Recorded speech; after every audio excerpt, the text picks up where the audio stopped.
Good morning student. Class 10th Hindi medium, विषय हिंदी, पाठ 1 भक्ति धारा। कल हमने इस पाठ को पढ़ा था और समझा था।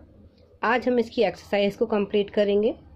एक्सरसाइज में अर्थात अभ्यास कार्य में जो पहला प्रश्न है वो है शब्द अर्थ लिखो। पहला प्रश्न क्या है आपका? शब्द अर्थ लिखो। अब शब्द और अर्थ किस तरह से लिखते हैं ये आप देख रहे हैं कि जब भी हम शब्द अर्थ लिखते हैं तो हमें एक तरफ शब्द लिखना है और एक तरफ अर्थ लिखना है और बीच में से डिवाइड करना है पेज को, तब हम शब्द और अर्थ को लिखेंगे। ये तरीका ही होता है शब्द अर्थ को लिखने का। अब देख लेते हैं शब्द क्या पूछे गए हैं और इसके हमें अर्थ क्या लिखने हैं। ठीक है, तो सबसे पहला जो आपका शब्द है वो है अविगत। क्या है शब्द आपका? अविगत। अविगत का क्या अर्थ होता है? जिसे जाना ना जा सके। अगोचर, जो दिखाई न दे। अंतराल, समय के बीच का अवकाश। अमित, अमित का अर्थ होता है अधिक। तोष, तोष का अर्थ होता है संतोष।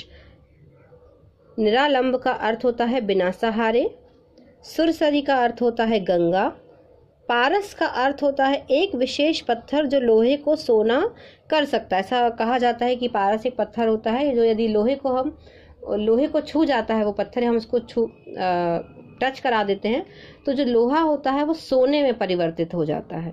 और अधम का क्या अर्थ होगा? नीच या बुरा व्यक्ति। ठीक है, शब्द अर्थ फिर से देखते हैं एक बार। अविगत, जिसे जाना ना जा सके। अगोचर, जो दिखाई ना दे। अंतराल, समय के बीच का अवकाश। अमित, अधिक। तोष, संतोष। निरालंब, बिना सहारे। सुरसरी, गंगा। पारस, एक विशेष पत्थर जो लोहे को सोना कर देता है। अधम, नीच या बुरा। अगला प्रश्न देखते हैं। अगला प्रश्न क्या है आपका? तो अगला प्रश्न है लघुत्तरीय प्रश्न। लघुत्तरीय मतलब होता अति लघु प्रश्न, मतलब वेरी शॉर्ट क्वेश्चन आंसर्स। अब यहाँ पर पहला जो प्रश्न है, मीठे फल का आनंद कौन लेता है? तो मीठे फल का आनंद गूंगा व्यक्ति लेता है। यहाँ पे बताया गया है कि जब भक्ति का, यहाँ जो फल की बात की गई है वो भक्ति के फल की बात की गई है। और गूंगा व्यक्ति अर्थात जब वो भक्ति का फल खाता है तो वो बोल नहीं पाता, केवल हृदय से उस फल का क्या लेता है? स्वाद लेता है। इसलिए कहा जाता है कि मीठे फल का आनंद गूंगा व्यक्ति लेता है। अवगुणों पर ध्यान न देने के लिए सूरदास जी ने किससे प्रार्थना की है? तो अवगुणों पर ध्यान न देने के लिए सूरदास जी ने भगवान श्री कृष्ण से प्रार्थना की है। ये कल भी आपको बताया था कि भगवान जो सूरदास जी हैं वो भगवान श्री कृष्ण के परम भक्त हैं। खुद को अपना स्वामी मानते हैं। वो खुद को, भगवान श्री कृष्ण को स्वामी और स्वयं को क्या मानते हैं? दास मानते हैं। तो यहाँ पर ये पूछा गया है कि सूरदास जी ने किससे प्रार्थना करने को कहा है? यदि हम में अवगुण आ जाते हैं तो कौन दूर करेगा उन अवगुणों को? तो कौन दूर करेगा? भगवान श्री कृष्ण दूर करेंगे, उनकी भक्ति जब हम करेंगे।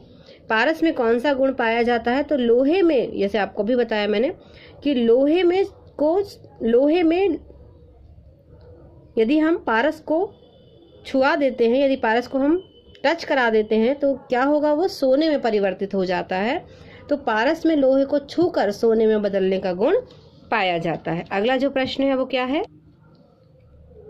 अगला जो प्रश्न है, ईश्वर ने रोगों को दूर करने के लिए क्या प्रदान किया है? ईश्वर ने रोगों को दूर करने के लिए क्या प्रदान किया है? तो ईश्वर ने रोगों को दूर करने के लिए औषधियां, जड़ी बूटियां, औषधियां प्रदान की है ना।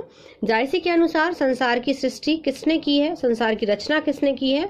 तो जायसी जी के अनुसार संसार की सृष्टि या संसार की रचना निराकार ब्रह्म ने की है। जायसी जी के अनुसार संसार की सृष्टि किसने की है? तो जायसी जी के अनुसार संसार की सृष्टि निराकार ब्रह्म ने की है। अगला जो प्रश्न है, स्तुति खंड में जायसी ने कितने द्वीपों और भुवनों की चर्चा की है? तो जायसी ने स्तुति खंड में 7 द्वीपों और 14 भुवनों की चर्चा की है। फिर से देखिए इस आंसर को। स्तुति खंड में जायसी ने कितने द्वीपों और भुवनों की चर्चा की है? तो जायसी ने स्तुति खंड में 7 द्वीपों और 14 भुवनों की चर्चा की है। ठीक है, तो आपने आज शब्दार्थ देखे और अति लघुत्तरीय प्रश्न देखे। इन्हें आपको कॉपी में नोट करना है और याद करना है। कल हम इसके दीर्घ उत्तरीय प्रश्नों को समझेंगे और करेंगे।